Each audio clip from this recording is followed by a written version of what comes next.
Halo anak-anak, hari ini kita akan belajar mengenai penyebaran data kelompok.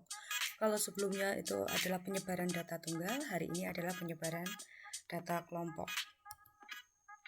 Oke, kajian belajarnya sudah, kajian statistikanya sudah, sekarang kita langsung ya ke penyebaran. Kemarin data tunggal sudah, mungkin bisa diingat-ingat ada jangkauan, ada simpangan rata-rata, ragam, dan simpangan baku. Pada data kelompok itu ada simpangan rata-rata, ragam, dan simpangan baku. Nah, simpangan rata-rata sebetulnya sama dengan simpangan rata-rata pada data tunggal, hanya yang membedakan di sini karena data berkelompok berarti kita harus mencari nilai tengah setiap kelompoknya. XI itu adalah nilai tengah setiap kelompoknya. Jadi nanti untuk mencari simpangan rata-ratanya, jumlah dari frekuensi atau mutlaknya nilai tengah dikurangi ini rata-rata ya X bar dibagi banyaknya frekuensi data. Langsung Bu Intan kasih contoh ya. Di sini ada menentukan simpangan rata-rata. Diingat dari 41 sampai 45, 46 sampai 50 dan seterusnya.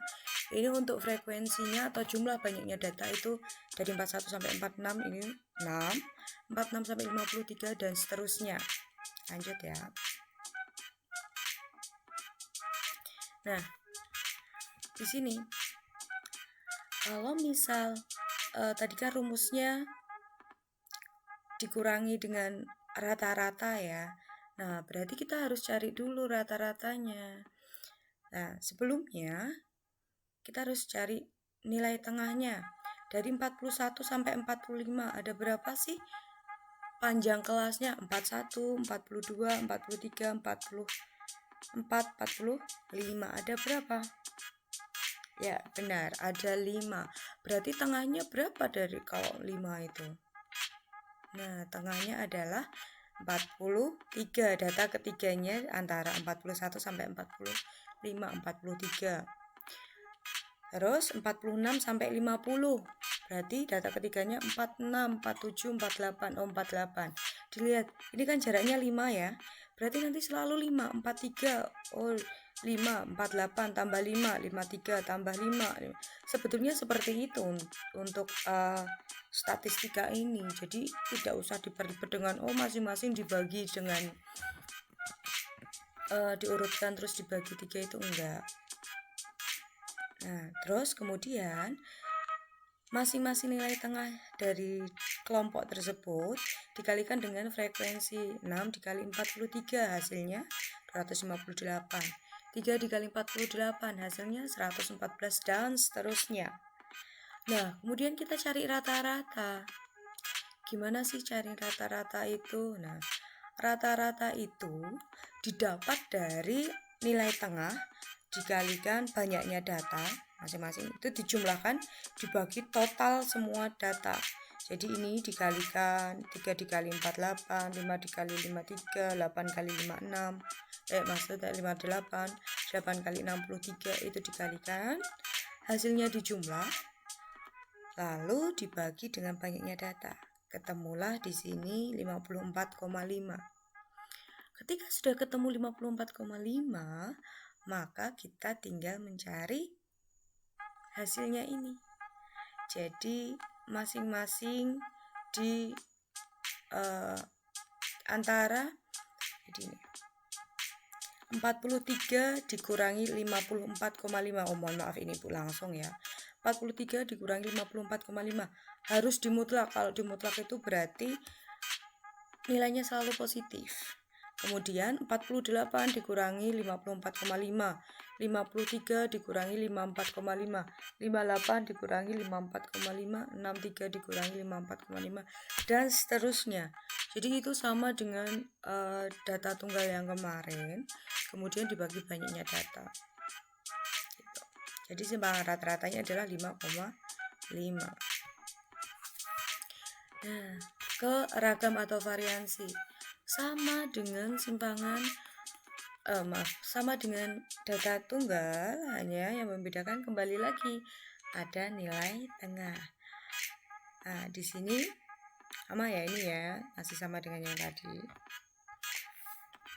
Nah, tadi ada ragam, sekarang ada simpangan baku. Ingat, simpangan baku dan ragam itu sebetulnya hampir sama.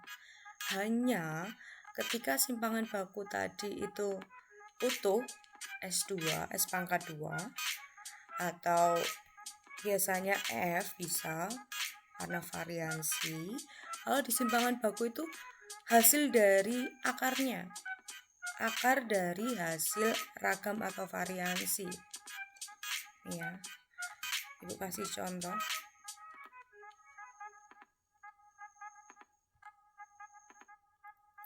Nah, di contoh ini tentukan variansi dan simpangan baku dari data berikut. Oke.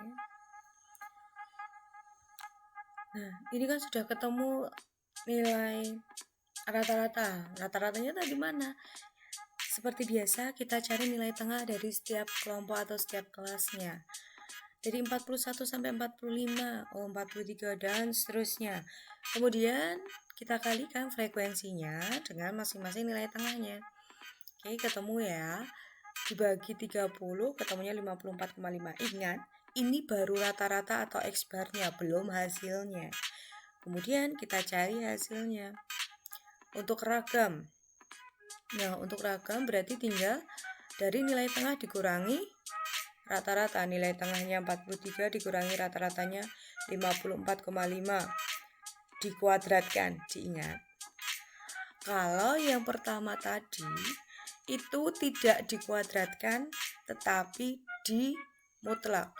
Kalau simpangan rata-rata itu dimutlak, kalau variansi dan simpangan baku itu dikuadratkan. Jadi ketika dikuadratkan, bilangan negatif dikuadratkan hasilnya selalu positif. Nah, tadi 43 dikurangi 54,5 dikuadratkan. 48 dikurangi 54,5 dikuadratkan. 53 dikurangi 54,5 dikuadratkan. 58 dikurangi 54,5 dikuadratkan dan seterusnya. Jadi di sini ya.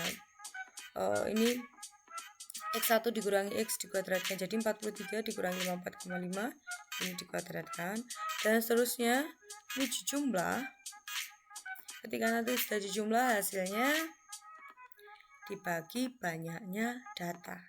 Nah, sampai di sini itu adalah kita mencari variansi atau ragam.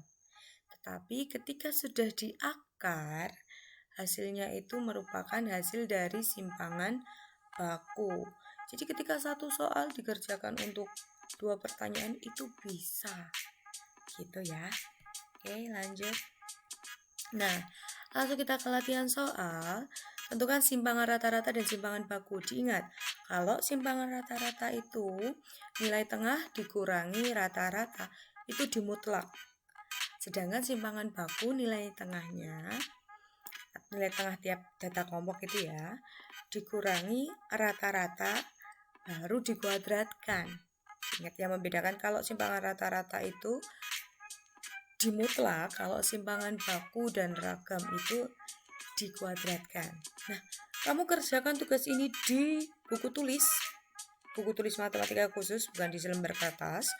Kemudian kamu foto setiap lembarnya, kamu beri nama. Misal kamu mengerjakan ini dapat 3 lembar, 3 halaman ya.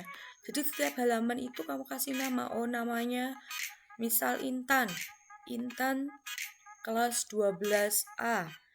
Kemudian nomor absen 4. Nah, kemudian yang halaman berikutnya dikasih nama lagi Intan dan seterusnya. Kemudian nanti difoto, dikirim ke email ridartaintan.sj@gmail.com. Ingat, setiap lembar kertas atau lembar buku yang kamu kerjakan itu untuk matematika difoto dan diberi nama nomor kelas.